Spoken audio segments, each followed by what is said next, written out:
Welcome everybody to the Slowtwitch podcast episode.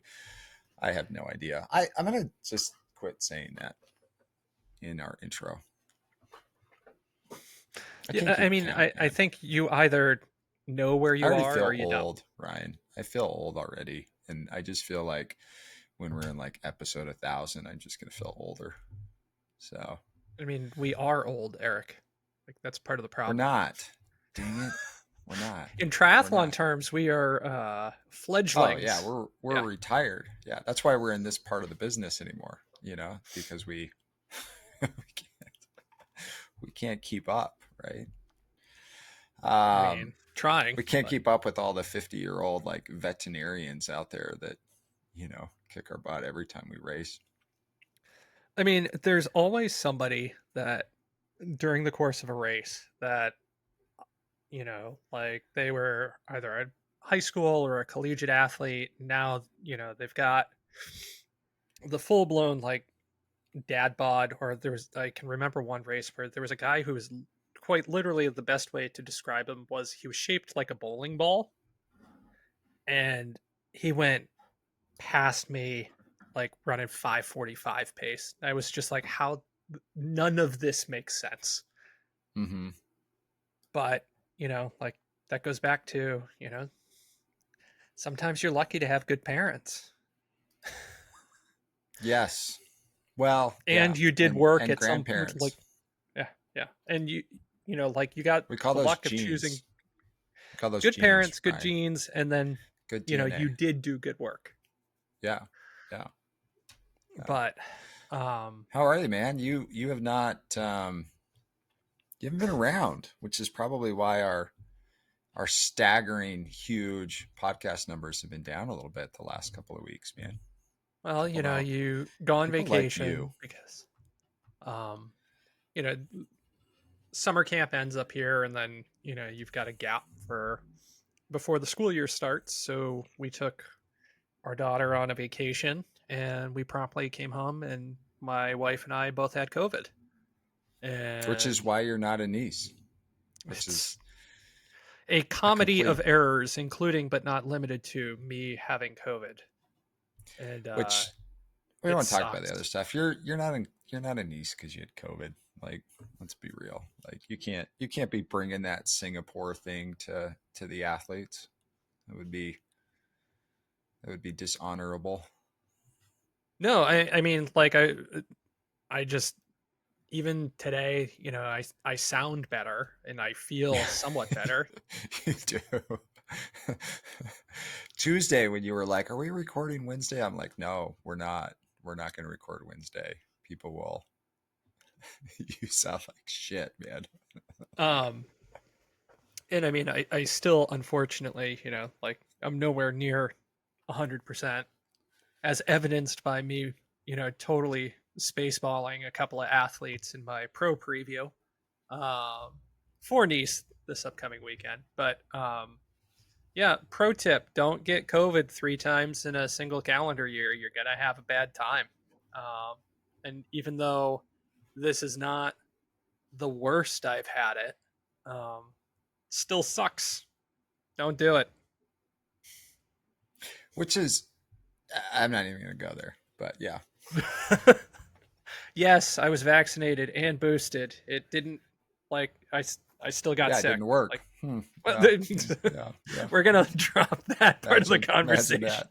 Imagine that. Yeah. Dude. So, all right, we were talking a little bit ago, as in like 5 minutes ago, about the the event that's coming up, right? Like it's World Championships It's for the Ironman millions World in Nice. Championship weekend. Yeah, yeah. And you were kind of talking about the feeling that that you feel like we're lacking moving into this. And is it because we're not there? Is it because it's a big time zone difference? Like, and this is kind of like I guess the reminder that I had with I was talking to Chris Brown yesterday um, about how he felt the same way, and I'm like, but like Kona doesn't really get going till like Wednesday anyways. Like Well, I so think we kind of forget that. Like I'm in the process of like booking our house for Kona right now. And, you know, I was like, oh, we need to be there Sunday. And then I'm like, why? Like nothing happens in Kona until like Wednesday. Like Wednesday's when like things start getting going. Like, yeah, so a couple of things about that. So one, I don't think it's time zone related, and that's simply because Kona is usually 6 hours behind me, right? Like it's the same time difference between the two things. It's just there. I think part of it just comes down to like with it being in early September, we are conditioned as a sport that this is not the time of year that world championships happen. Frankly, we had the same thing going into the 2021 worlds that were held in May 2022 in St. George, where, it just it it didn't feel as big. Like it just collectively as an industry, it felt like we were kind of like, okay, it's happening, but the real show is going to happen down the road, right? And in some ways, it was in that instance because we had a full 2 day October Kona to really kind of look forward to, as opposed to the race in St. George. But um, when you look at how crazy the event calendar has been since the start of August. We had, you know, a big event in Milwaukee. You had 70.3 Worlds. You had UTMB. You have, and now we're rolling straight into this. It it almost feels like a collective sigh at the end of like this crazy stretch rather than being the big build up to this is the supposed to be one part of the premier event that we're hosting right. as And an Ryan, just a industry. reminder that this is the Slowtwitch podcast. This isn't the Iron Man live broadcast. You can say the PTO. It's okay. um, Not that I'm a big fan of the PTO, but you can still say it. It's I okay. mean, so, and I totally forgot the PTO Singapore event, right? Like Yeah. in Yeah. that list, right? Which It's like is August was just clearly causing all sorts overload. of issues for the world championship with athletes right now. Because, Well, between 70.3 worlds and now this, right? Like Daniel Backegard is going to miss Nice because he's still sick. We had numerous athletes who raced 70.3 worlds either coming off the back of it. And the only one who got sick in Singapore and then had a really good race was Imogene Simmons. And that was because she completely shut it down the second she felt sick and yeah. she got on medication. Do you think that the PTO and Ironman and USAT are actually going to work together next year so that they don't cause this issue in our sport where they're fighting against each other for airtime? They're splitting pro athletes up and they're Well, just putting everything on top of each other because so it's a let's back thing. up another level, right? So it's really world triathlon, right? Who would have to kind of work together. Like it's World Triathlon and the PTO partnered, and then Ironman, right? And not for nothing, like Ironman and Challenge have kind of had a little bit of synergy, at least in the case of Germany, to try and make sure that Frankfurt, Hamburg, and Roth don't overlap with one another. Oh yeah, and Um, they've done that for like 5 years. They're very cordial over there together. They used to not be, but now they. I remember talking to Felix about that. Like they're planning in advance 14 months of yeah. making sure that So those calendars aren't overlapping and essentially screwing each other over. yeah. So at least in the United States, right? They can't agree to not compete. Like that's a straight up antitrust law issue, right? Um, and so, you know, I think fundamentally, like you're always going to have a little bit of conflict in terms of dates and stuff. I think with the way that the PTO and its tour next year is going to work, you're going to have a certain subset of athletes who get locked into racing pretty much nothing but PTO events. And then you're going to have another class of athletes who are probably going to get more locked into racing kind of more of the Ironman series.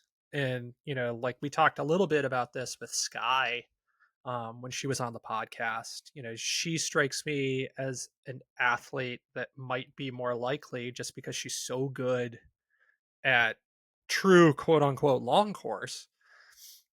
Joe Skipper, another kind of athlete that I think like 100K is not his distance, right? Like, the, um, you're going to have certain people who wind up racing kind of one series versus another more frequently. The biggest thing that I hope doesn't happen, because the PTO is supposed to announce kind of um, where the series is going to be going next year and everything in October. Please, for the love of God, don't do that on Kona week. That's my question. Is do you think they're going to work with each other, or are they going to? So I think, Is and it, this is, or is it just going to be a continued like dick measuring contest that never ends? well, so I think one part of that might be interesting based on um, if and when Iron Man's CEO search ends, right? Yeah, And that's a good point. who winds up in that role and the general Let's go, direction that Jack Kelly. Let's do it, um man. The pros, the pros would never be as supported in the history of triathlon as if Jack Kelly became president of Ironman. It'd be I awesome for don't our site. think that's what the business model is. But They would be um supported. that notwithstanding, um I think depending on who is in that CEO role and what their overall viewpoint for Ironman as a, you know, as a producer of events and what the value of a pro field at as many events as they have today is, um, that'll probably dictate some of what that relationship looks like, right? Um, it'd be one thing if those PTO events weren't as locked into that 100K distance. Could we see the potential for greater collaboration between, those entities? Maybe. But where they've really kind of put their foot in the ground and said, no, this is our distance, right? Um,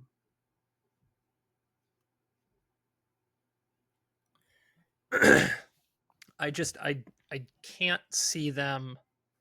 Um, there's going to be tension.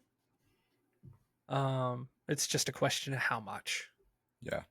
Do you think that would lead to Iron Man dropping a lot of the 70.3 pro races? Because I think they're I going to mean, technically, consolidate some. that could be a way that they do work together without whatever antitrust laws that you talked about earlier, right? Where, because I mean that's happened in the history of the sport too, right? And I don't think it necessarily would be a bad thing because, if you had, Super League, right? Because Clash is out, right? Clash is Yeah.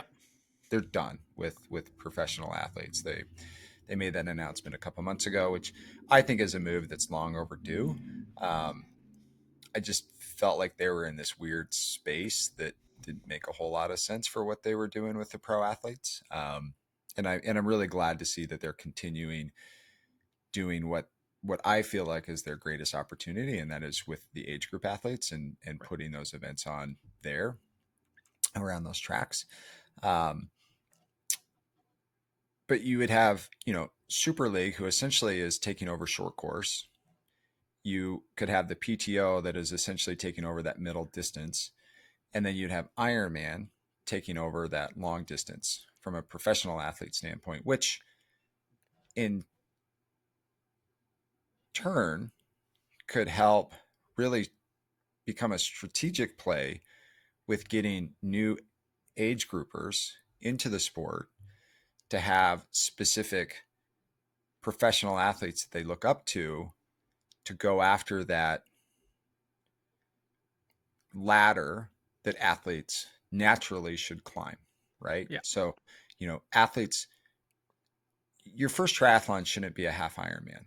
It shouldn't be a full, right? Like your first triathlon should be a sprint, and then it should be an Olympic, and then it should be a half. And then after you do a couple of those, then it should be a full. Have I told you, you know what my first triathlon ever was, right? No. Well, I Rev 3 mean, Quasi half. my Yeah, my yeah, your point is point proven. exactly. Yeah.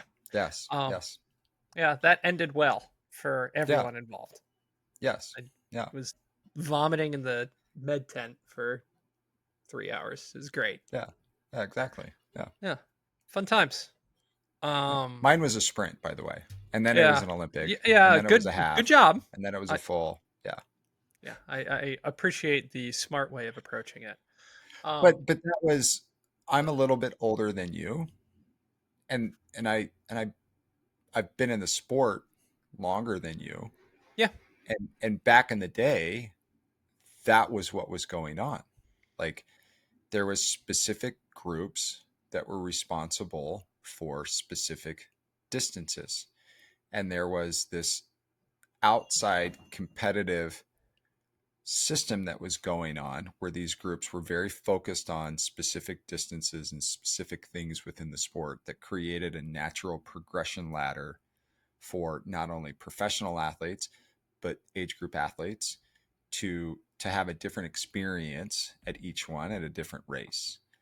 And I Yeah, I think mean, that that might be a way where the PTO, Ironman, Super League could potentially start to be a little bit more open about the strategic angles that they have with trying to grow their individual businesses to where it could potentially, you know, do more positive for the sport than what I consider to be negative against the sport currently, where they're all just fighting over each other's assets. And those yeah, and assets are the age group athlete and the so professional. I mean, I think there's always going to be that somewhat adversarial tension when it comes to the professional side of the sport, right? Oh, Just of course there because is. Yeah, for sure. Yeah. um and you know, I think the quote unquote real winners of the PTO announcement of this world of the alignment with World Triathlon are current WTCS athletes who, over time are going to kind of need to um, age out of the Olympic distance and will wind up kind of graduating to a distance that is, effectively raced at like 95% of an Olympic pace these days. And that's Sure. that 100K distance. And that's part of the reason why the criteria as to who gets to race one of the PTO Opens as a pro athlete is, current WTCS athletes with sufficient points that they feel like would be competitive at that distance. So it's kind of like a way to trial balloon into racing a little bit longer. Yeah. Um, I think the biggest thing with the PTO events from an age group perspective, right, is what does that experience really kind of look like? The couple of events that the PTO put on in 2022, where they had true age group fields, were relatively small. Um, the outlier for that um, in 2023 was their Singapore event, where I think he pulled the numbers and they had something like 800 athletes do the half. And the big thing that they had there was Total, the total. run. Yeah, But a lot of that was like they had the aqua 5K bike run, stuff. right? Well, so they had a lot of different that the PTO did the whole like USAT number bullshit where they made a blank statement of this is how many people did this triathlon, right? And I could be wrong with that, but from what I've gathered, that's what was said. And the reality of it was that probably 60 to 70% of those numbers was the music run, Yeah, which used to hold 25 to 30,000 people in Singapore for. And it's an awesome event. Like I I was at one of the original music runs when they tried to launch in the United States. What was it, 7 or 8 years ago? And I mean, it's really cool. It's like the Color Run or Color right. Me Rad, but without all of the toxic, powder getting thrown at you. And so, it's just this cool little DJ vibe where every single mile, it's a 5K, and every single mile you've got like this huge, like, you know, it's actually because it's not American based, it's broken out into kilometers. So there's like Kilometers. five big, you know, arches that you go through, and it's DJs and music, and it's just really cool, and it's a great way to get people into, you know, a running environment, right? Because most people run with headphones because yeah, exactly. And so, um, but like when they're bragging about 6,000 athletes, like that was 3,600 of those athletes.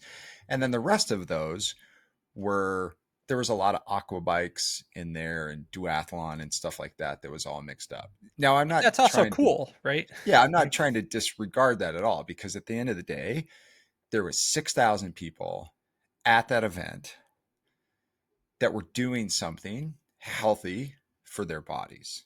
And anything like that should be completely like celebrated, because that's awesome. That's what we're all trying to do, right? Even though most people that did the actual swim got sick because the water qualities were shit and they didn't really say that. But that's a different story. um, um, but going back to one thing you said earlier, where you were talking about Clash, right? Like that was one of the things that Clash was really trying to be successful at, was to give people a ton of different options over the course of the weekend to, you know, build whatever kind of experience that you would have over the course of the event. And it happened to include, a really good professional race, right? Now they're just going to stay focused on what that age group athlete experience is going to look like. And that's always, frankly, the dilemma that you have um, as a race producer, right? Which is what the PTO is really getting into now. Like, what is the thing that you have to most value out of that? Is it, the professional athlete experience and what their race is? Or, is it the age group athletes experience, the people who are actually paying you money to attend this kind of thing? And how do you balance those sorts of things? And that's kind of the element that's the great unknown here, right? Like we know when push comes to shove, Ironman is going to focus on the age group athlete experience first and foremost, right? Like in the professional athlete race, like I mean, yeah, it's there. It's the reason why we have broadcast and live streaming and everything else. But like at the end of the day, it's like the age group athletes are customer. Like we have to stay core focused on them. Um, well, it's a race, right? There's different, and I think I'm going to disagree with your comment about that in the okay, regards of I don't I don't think Iron Man necessarily looks at it that way. And I don't think anyone should look at it that way. I think the way that anyone should look at it, any race organizer needs to look at, the very first thing is that this is a participation. event. Now, there's different categories for those, but at the end Mm-hmm. of the day, the pro is a participant just like the age grouper is. And the very first thing that comes to anyone's planning session is how do we get this participant from A to Z successfully through safely? And how is their experience positive, right? Because they're all playing by the same rules. They all start, they all finish. The only difference is professional athletes are winning money when age groupers are winning titles. And so and I think that at the end of the day, like Iron Man sees that and they've recognized that as a whole because they've been in the business for, you know, 30 plus years, where these new entities that come out, and I think even Super League understands that, right? Which is why they're out buying these races, because they see the whole aspect of this is a participation sport and they're individual. There's different categories within that, Yeah. but like, I mean, super. If there's anybody in the sport right now that can actually sell broadcasts successfully, it's Super going League. to be Super League. And even they realize and have realized that they need the mass participation behind that in order to make it work financially. And the PTO is clearly learning that as well.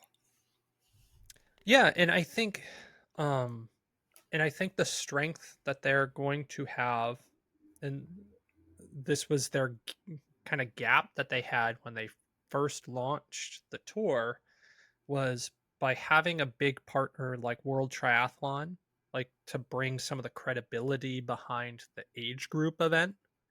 Um, like that's going to help them, and I think they're going to choose, um, the right marketplaces to pop up their, Yeah. you know, other events. Yeah. Um, Well, World Triathlon's also really good at broadcast. well, that's the other, the other component of things, right? Like I think They've that's going they've to help figured that out. They also professionalize. have the government funding from that as well to put on broadcasts.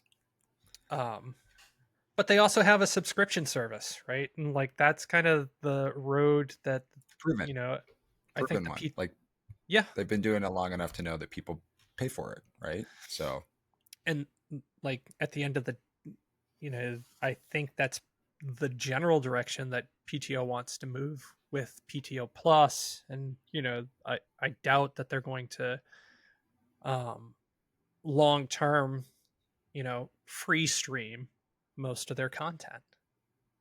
Like there has to be a return on that investment that Warner Brothers Discovery put in.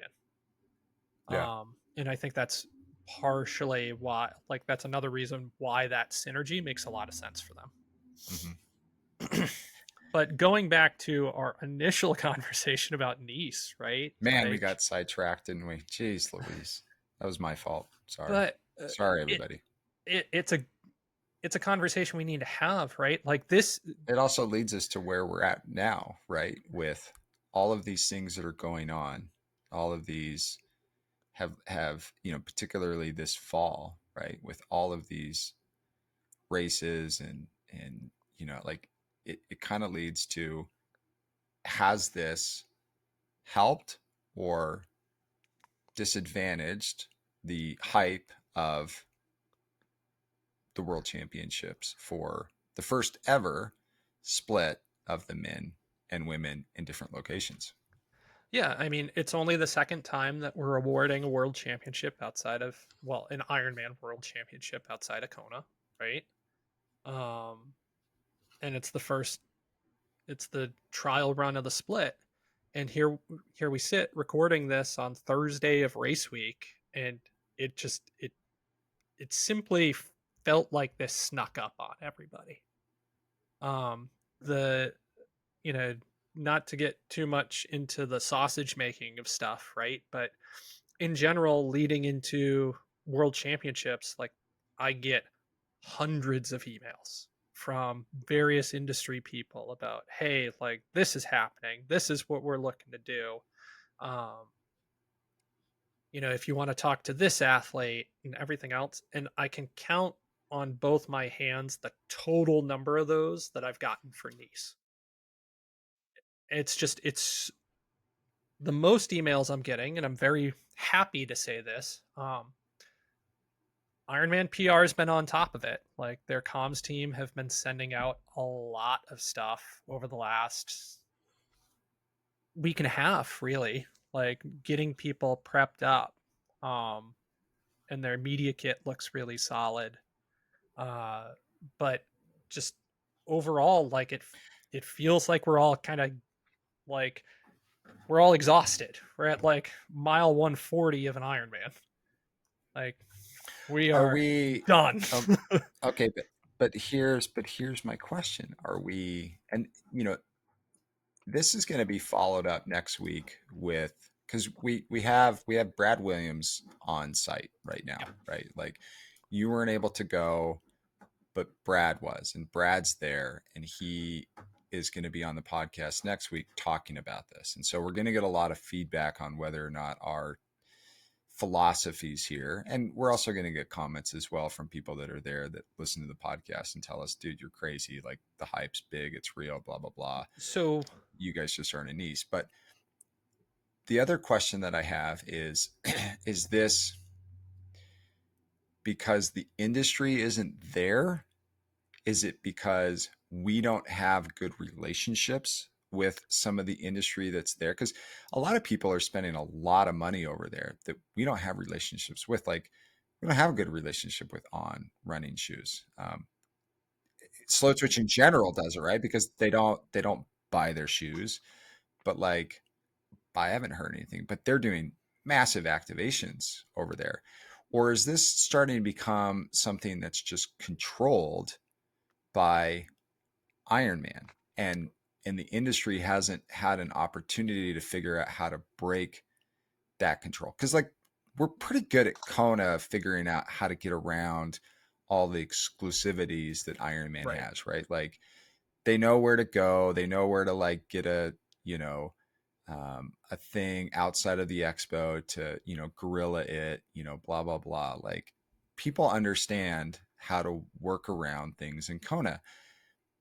Are there companies just not doing that this year because they didn't know how to do it, the rules and regulations there, like you know So so two thoughts coming off that, because I did get to talk to Brad this morning, and the he was talking about how the vast majority of traffic in Nice right now on the streets is completely unrelated to the race.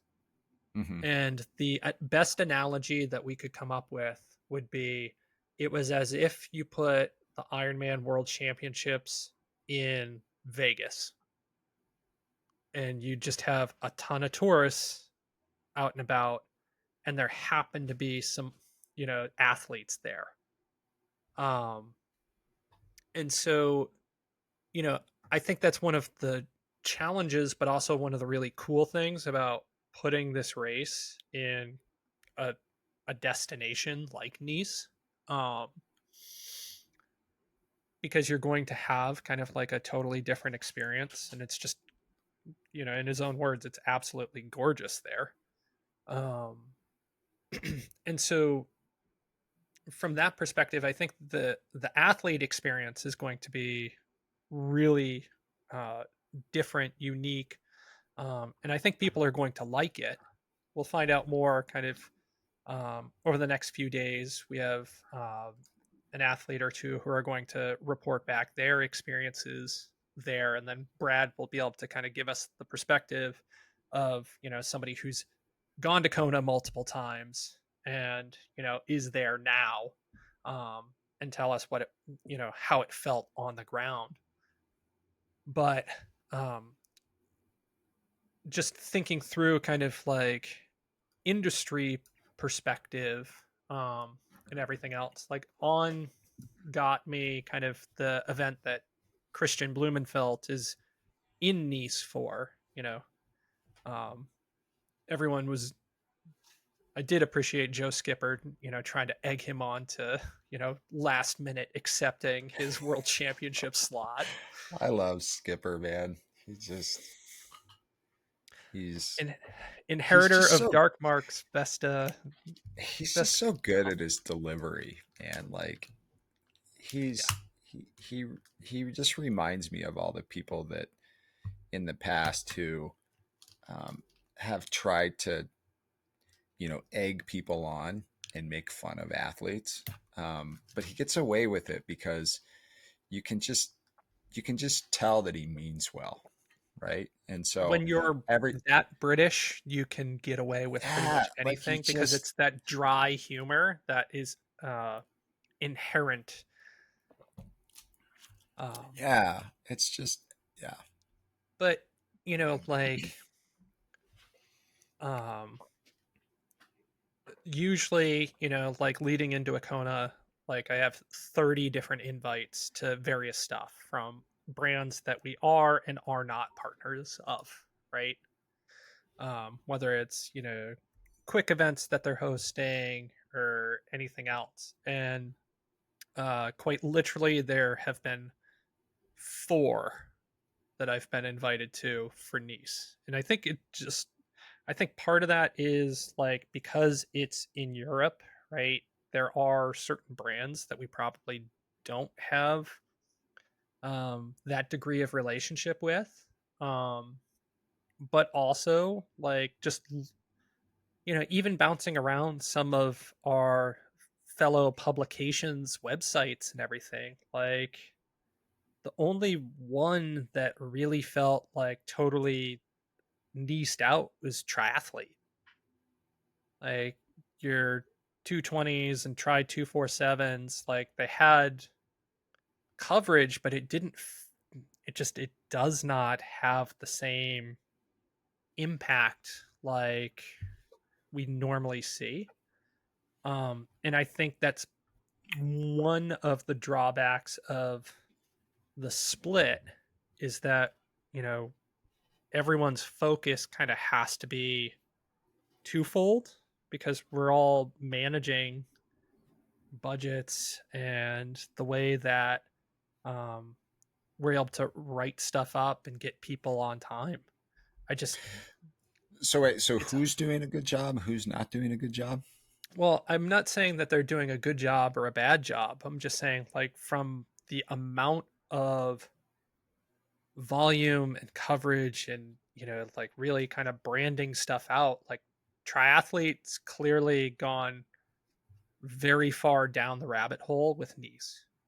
Hmm. And that's, Well, they're outside. I mean, they're well, there, it right? helps Like, having that kind of budget, right? yeah. Well, Um, budget also access. Like, yeah. but even some of the Did they do much with Euro-based 70.3 public, worlds? what's that? Did they do much with 70.3 worlds? No, So they kind of put not all as their much, right?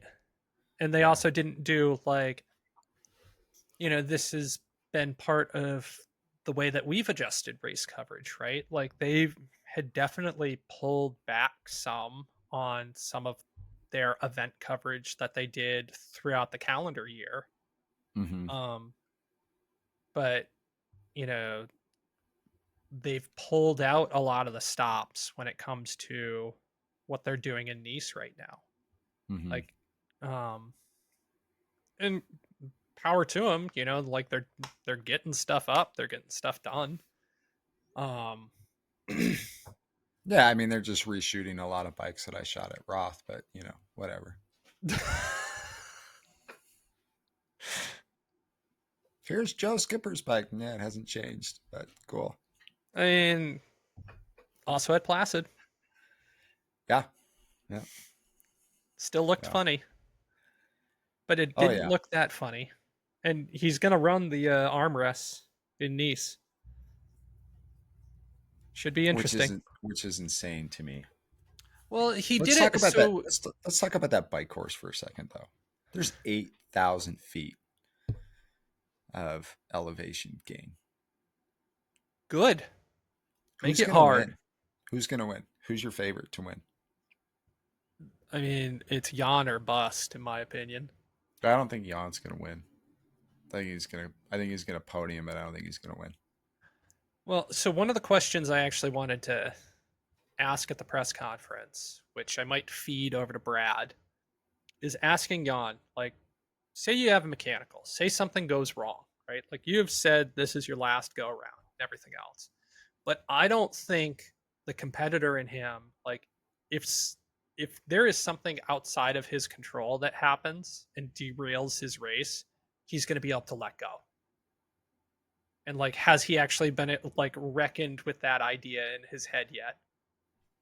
Is he going to be Tom Brady? Is he going to retire for 5 weeks and then come back? Because it wouldn't surprise me. Well, and this is this is my opinion on it, right? Like, Yeah. I think a healthy Christian, a healthy Gustav beats Jan at Ironman World Champs. I At just this do. course in particular. Yeah, I just do. And I think that he knew that. And I think that was a very strategic move when it came to this is a great opportunity for him to go out on top. I still think that he's the greatest triathlete ever. Like, I'm not trying to discount that at all. But there's a lot of unknowns when it comes to this particular course and what this course does to somebody that is that tall and at that age. Like, it's just I mean, it's his a analog's beast, Rudy man. Von Berg, right? Like, in terms of someone who is tall, who's, like, I mean, both guys are pretty darn lean. Like, um, There's not an and ounce of fat on Jan's body. It's I'm aware. crazy. Yeah. Does not make sense. Yeah. Like, I will have some of that, please. But when when you look at athletes that have been successful there, right? Like on the Nice course in the past, like Rudy's not a small, oh, like he's a tall guy, right? Um, and usually the formula to success there has been to swim and bike the lights out of it and then hold on the run. mm-hmm. Um, and in general, you have not had to have a world class run at Nice to win Who because the is bike the course was so hard. best bike handler? Because if you go up 8,000 feet, you got to I go mean, it's Cam down Worth, 8,000 feet. right? How is it not Cam Worth? I mean, you got Bradley Weiss. I mean, that's another He's one, but I would probably he's probably, probably pretty close. I mean, yeah. it's I mean, you got a guy who has raced in many of the mountains, across Europe. I would say like Worf's there. I mean, you look at the bike splits that I keep going back to Von Berg, but he's another guy who is very much proven like his ability to ride that course yeah. incredibly well. Um, it's going to be a different dynamic where it's not your typical quote unquote Uber biker kind of course No, where and it's not a course where like shoving a big Tupperware thing down your shirt really makes a whole lot of difference. Like, I mean these guys are maybe going to for be out of their cooling, saddles a lot. Like, like I would more consider a bladder or something like that from a pure cooling perspective because you're not going to have a ton of shade either. And it's supposed to be somewhat warm on Sunday. mm-hmm. Yeah. Um and so I would chuck that thing full of ice and water and try to keep my core temperature down for as long as possible. Mm-hmm. Um but it certainly would not be for aero purposes. Yeah. Not to say that aero's not going to matter, like it still has an impact, but like Magnus Ditlev in an interview was talking about just how much work he put in, and he termed it fun, to try to make his bike as light as possible while Mm-hmm. still keeping it as aerodynamic as he could. I thought it was super interesting that Patrick Longa was talking about how he went through an effort to make his bike light and it only weighed 21 and a half pounds. And I'm like, Jeez. that's a lot of bikes still, man. Yeah. um, and like if it were me, I probably wouldn't run a disc there. Like I'd opt for something lighter. Um, but I'm also not a professional athlete. I would wear I would probably use a disc, but I think discs have changed so much.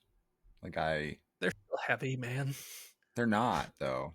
Like Some of them they're are. not some, but not, not all. Um, Not the discs that these guys have access to. Like they're see not that that much heavier. difference. Say what? That's the difference now, isn't it? Yeah. Yeah. Um, but when we, All right, so Jan wins. Who's second? Who's third? I'm giving you an opportunity to think about this publicly post your brain fog I COVID still have the brain fog. article. If this podcast is not clear about that, um, uh, I still really like Rudy Von Berg there. Okay. Um, I think he takes second, and then um, give me Sam Laidlow in third. I think he's going to end up walking. I think his calf's going to come back to haunt him.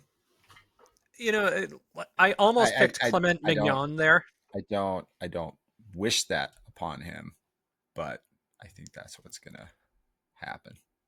Of the French athletes, like I still have Sam as my favorite, but Clement Mignon is a strong second. Yeah. And the reason why I picked him out of that crop of French athletes um, is if you look at his race history, he performs on the toughest courses and he chooses to race dumb hard stuff. Yeah. Like he's raced incredibly well at Alpe d'Huez. He already has a world championship to his name. Yes, it's the World Triathlon Long Distance Championship, which traditionally no one has raced, but he's a world champion. Um, you know, I he would be like if someone were to come out and you know beat Jan and everybody else, I'd probably put him first over What anybody, about like what even the about Chris second. Leiferman?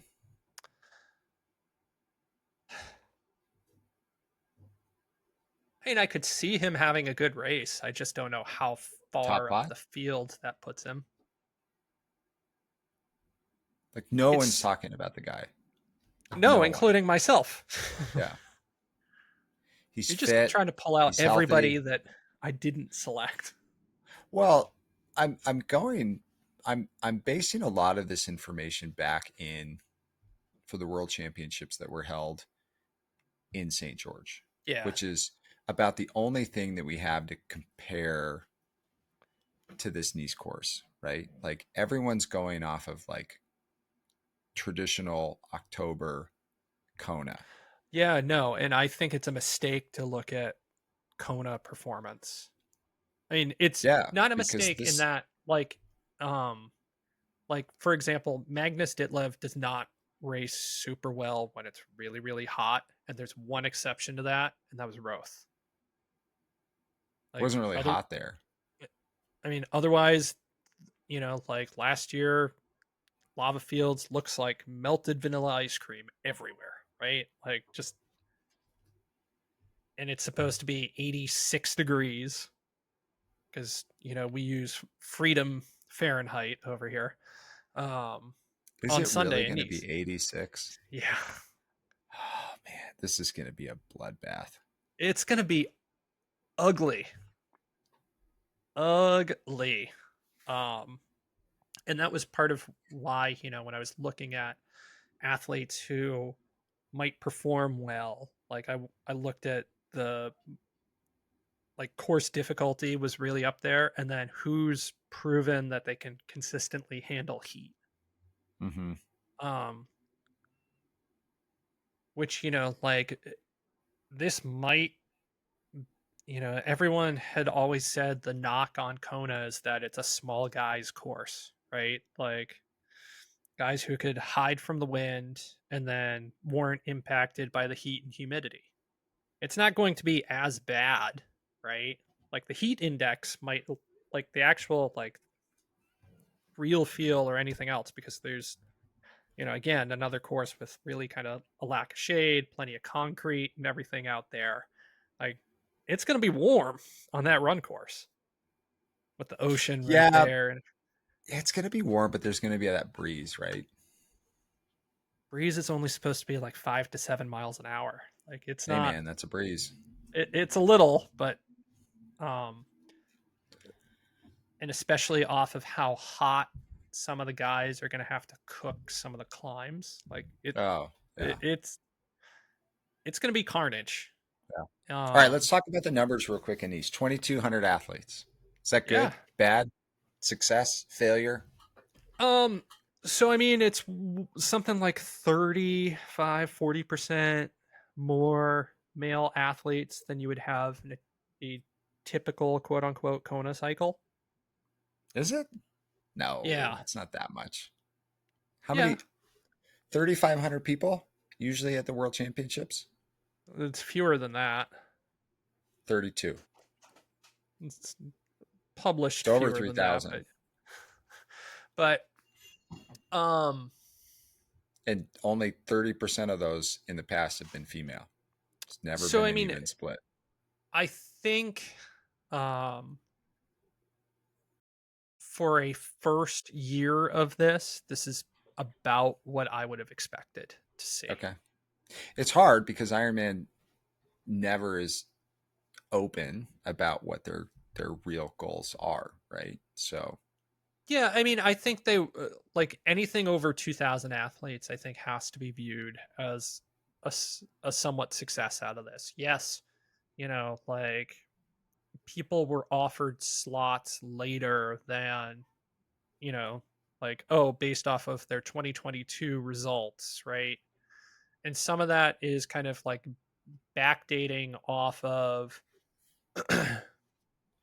where you had um like the races in the early part of the this qualification cycle were told they were going to be racing in Kona, and then in what was it, January or February, when it's like, oh no, surprise, you're racing in Nice instead. yeah. Hmm. um and Ironman, to their credit, offered people a deferral of that entry to next year's men's only Kona. Hmm. That's part of the reason why there's fewer qualification slots in next year's cycle, Yes. because you had so many people decide, what, I want to race in Kona. That was the thing that I had as the goal. Um, and so I think this is successful in terms of, hey, we got more than 2,000 athletes to race a world championship. That's not Kona. That Hmm. isn't everybody all together. Now, that's only one part of the story, right? Like, let's see what the registration numbers look for the women's only Kona. And then, It's low, that's man. still It's going to be around like 1,100. that's still only half the story, Yeah. because we got to flip them, Hmm. and we've got to see how that shakes out. Yeah. Um, I still think it would have been better for the industry as a whole had we ripped the band-aid off and made it 2 days in the same location somewhere else. I completely understand why Iron Man didn't do that, right? Because, the quote unquote, I mean, the sport's birthplace is Hawaii. It's not Kona, right? Like, the race moved from the Big Island, like from Oahu over to Kona in, what was it, 1981 or 82. Um, and the race has been there ever since. But, um,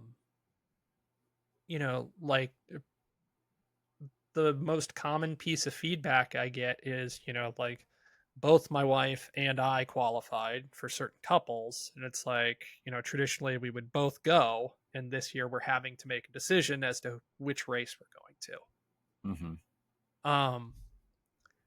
It also means that some people who have never had the opportunity to travel and qualify to a world championship, yes, they're getting a slot via roll down. Like, does that necessarily dilute the field? I don't think so. I think the top end of the field, and Thorsten Rad just did a very interesting piece on this.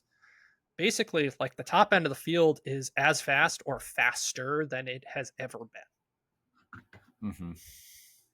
So I don't think it's going to be as diluted of a field as people are have made it out to be.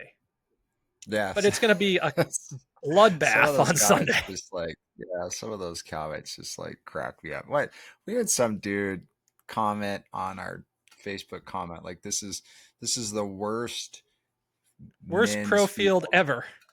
Yeah, what did he say? Worst pro lineup of all time. Sad what I am has done to the world championships. It's just like, you just called every single one of the professional athletes racing the worst.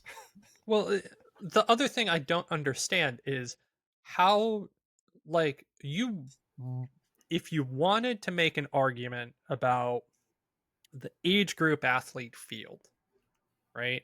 Which Thorsten just did a very good job disputing that and dispelling that entire notion. But if you wanted to make that argument, fine. We can debate that. But how how is this race being in September impacting quite literally anything that has to do with the professional field? It has nothing to do with it, right? Like, oh, Gustav shut his entire year down. He's had a terrible 2023, both personally and, from an injury standpoint. Christian has always said he wasn't going to race this year. Mm-hmm. Lionel never qualified. Like,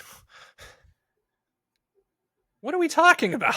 Like, Yeah. and Well, I some mean, guys Sam. decided to focus on 70.3 instead of 140.6, and good for them. Yeah.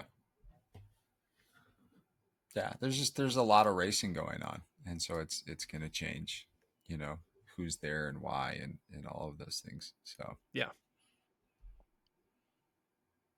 what time does this thing start? I was gonna say first, you gonna light me up for my lack of Braden Curry choice while I was at it, or I do think you missed him. Yeah, for sure. Yeah. that if there's I anyone think. that was a miss, I will give everyone that one. And if Yeah. he wins on Sunday, like, I will eat my hat here on the podcast. Well, make sure you get an edible one, man. I do. I It's think you what I missed them. get. It's what Yeah, I I get. think But my dark horse on at least the podium is also Bradley Weiss. I think yeah, he is one to look after. He's been training with Jan, training really well with them. I think this course also suits him quite a bit too. Um, so I think from a bike handling perspective, I think this course really suits him. Also, just his power to weight ratio. He's like Jan, but like a foot shorter and like the same weight. Like there's not an ounce of fat on the dude's body. He's just like this little muscle that just goes around. And I think I think he's going to have a really good race. yeah, The thing with Brad specifically is he gets a little discouraged when he gets out of a course that doesn't suit him and he gets behind on the bike. Yeah. And I don't think that mentally he's going to have to deal with that this time, because I think he's going to be I think everything is going to be split up. Like, I'm excited to watch this race to the point where I'm going to stay up to watch the race. Because So it's going to be something that we've never seen before, like from a bike course perspective. I mean, this is like a Norseman bike course with the best athletes in the world and 50 of them going to town on each other. Like, it's going to be rad to see. yeah, and the only difference is they don't have to run up a mountain afterwards. You have a more traditional marathon. Yes, yes, but I think we're still going to have as many people blow up on the run, Oh, no doubt. because yeah, these guys are going to go hard on the bike, and Um, it's a flat four loop. It's pretty but kind of boring. Like, yeah, it'll be great for broadcasts though. We'll it be able to will. see stuff. Yeah. There's 2 points I want to make before we wrap this thing up. So one, that technical nature of the bike course, like the one thing that like I'm a little anxious about in the back of my head is the age group race and everybody getting through that course safely. Yeah. Like particularly where, like you don't have, you know, I think, when they have this course, because it's the same course as Ironman France, right? Like we're rolling the same thing out. Um, the race is more spread apart just because, like you don't have a ton of world class age group athletes all there at the same time. You have kind of like a traditional Ironman field. So it's going to be a little bit more bunched up. And, like sometimes you wind up full of piss and vinegar when you're trying to make up time and you make weird decisions. And this is, the most technical set of descents I think a lot of athletes have probably ever seen. Um, and so I hope that, like people stay within their limits when it comes to descending. Mm-hmm. Because there is enough, like there is space for like giving yourself room for that kind of thing. It's just a question of whether or not people are willing Yeah. to. But the other thing, and this was what you were saying, this is another overnight race for the vast majority of North America, right? Like this thing kicks off coverage wise at 11 p.m. Saturday night here on the East Coast. So you get a 9 p.m. start on me. I know. I know. I get to take a nap during the first part of the run. Some of us will be slaving over the notes app on their computer, frantically Mm-hmm. typing. Um, but it's like I'm really looking forward to it, and I'm also like to wrap up the industry point of it. I'm really interested to see what the Iron Man broadcast experience looks like and feels like, because typically like their Kona broadcasts have been a step above their other events that they do. Um, and with this being in a different location and everything else, like, what does this presentation look like? What does it Yeah. feel like? Does it feel like a world championship? Well, so just so you know, now I tried to get the specifics from this, but Iron Man didn't allow Dave at BCC to tell me. But I do know that they are doing specific things from a graphic perspective that are new, and they're trying new things. And Yes.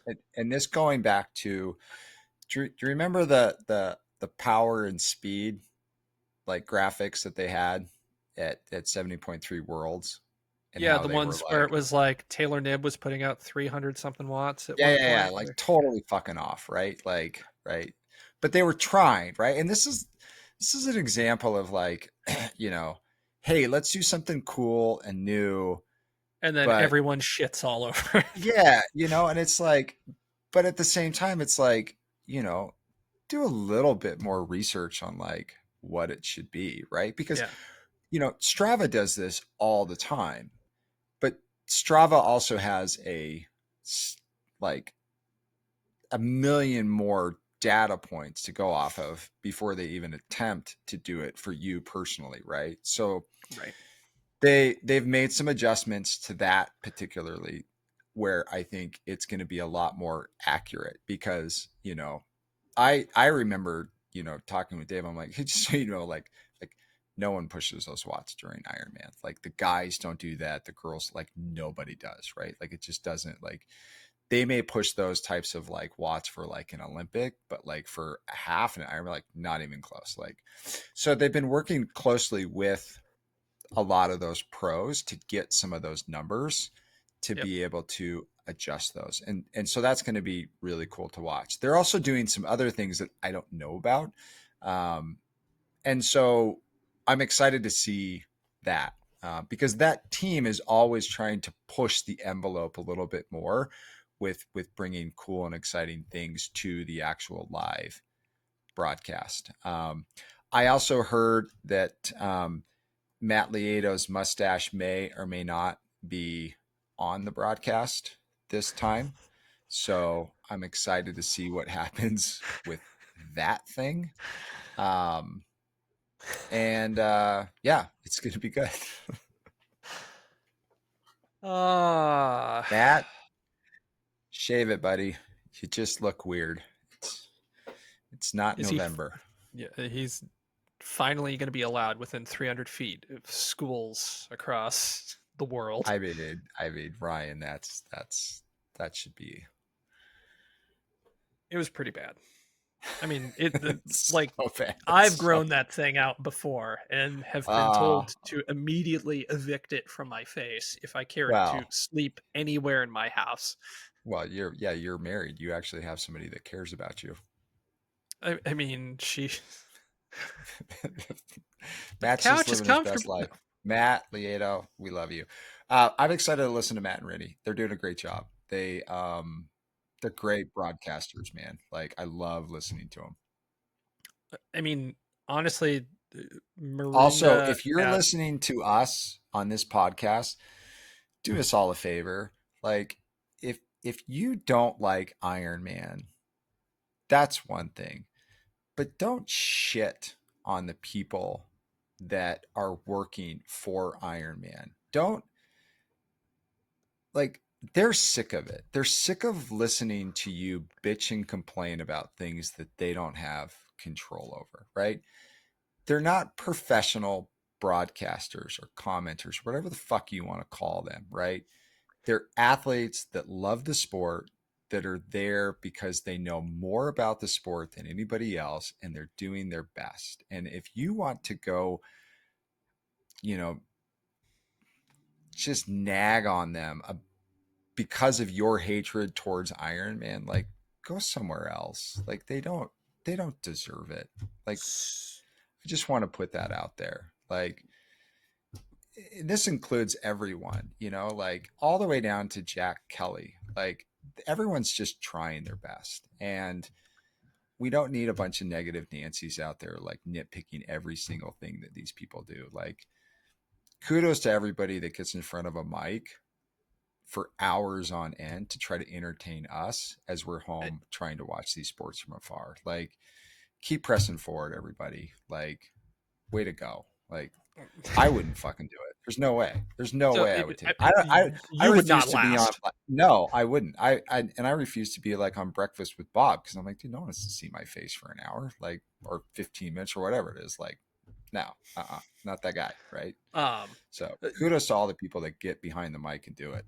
so I mean, Because a couple of brief thoughts, right? Like as we look to further quote unquote professionalize our sport, right? Because that is the thing that we are all looking at, right? I mean, every single race producer is also its own media, right? And that is part of kind of the difficulty gap that we're trying to kind of get over because you have, you know, essentially like, and I don't mean this in a derogatory way, but like everyone's an amateur broadcaster, right? Yeah. Like we don't have people with, broadcasting backgrounds who are trying to come into the sport and everything else. I think that's one thing that, as we continue to progress as a sport, like that's one of the thing, like that's one of the hurdles we do have to overcome, right? That's not to say that anyone is, not doing the best or anything job that they can or anything like that, but we are going to eventually get to a point where, yeah, we probably need like a quote unquote pro play by play person who helps steer a broadcast for the people like Miranda Carfrey and a Matt Lieto, like people who need the direction and timing in terms of like get set up so that way they can make their point, and then we get back to like the person who's essentially, you know, rearranging all the deck chairs as this thing's going on for 8+ hours. It's a thankless job to, have to be broadcasting for that long. It's really hard to come up with new ways to say, you know, similar things, particularly if the race dynamic is not changing that much. Um, but that is one of kind of the skill sets that we like will need some additional investment in over time as we try to kind of take this from, hey, we happen to have this live stream going on, to like this live stream becomes must watch, turns into like, hey, I'm going to pay a subscription for, whether it's Iron Man Plus or whatever the hell like triathlon hub someone's going to have down the road. Mm-hmm. Just as long Yeah. as it frickin' works, unlike a certain other broadcasting stream that totally broke on the first day of the World Championships. Outside. Is that what you're talking about? I'm not bitter. They've always had issues with their desktop, though. Like that's Well, I didn't so have it any wasn't issues just, with the app. I had issues with the app too. Yeah. Well, your internet also sucks, but whatever. I'm 1 gig, man. Is that why your video isn't on? My video's on. It just looks like ass. Yeah, because your internet sucks. No, it's because I feel like ass. But all right, All let's wrap this right, thing up. everybody. People have listened to Yes. us enough. Yes. All right. We will we'll be back next week. We're gonna have a lot Brad to talk Williams. about. Brad Williams is gonna be on the show next week. And Ryan and I are gonna have to eat whatever predictions were wrong. I Like, can't. Usually, I'm good for one terrible set of predictions, and my men's 70.3 worlds ones were awful. So I should be back on track with mine. I don't think anybody expected the champions of 70.3 worlds, but that's another story. All right, everybody. We'll see you next week, and thanks for listening.